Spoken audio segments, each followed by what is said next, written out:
ডেঙ্গুতে একদিনে ৪ মৃত্যু, হাসপাতালে ভর্তি ১১৪৩।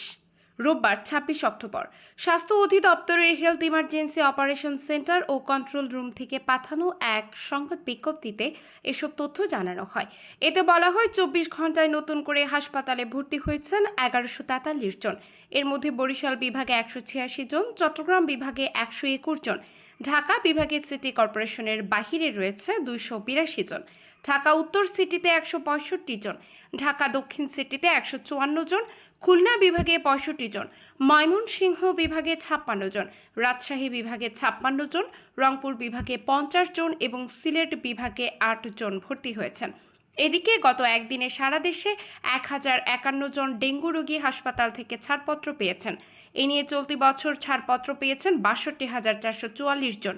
স্বাস্থ্য অধিদপ্তর জানিয়েছে, এবছরে জানুয়ারি থেকে এখন পর্যন্ত সব মিলিয়ে ৬৫,৪৪০ জন রোগী হাসপাতালে ভর্তি হয়েছেন। বছরে এখন পর্যন্ত ডেঙ্গুতে মৃত্যু হয়েছে ২৬৩ জনের। আতিয়া ফিফা, দৈনিক প্রলয় মাল্টিমিডিয়া।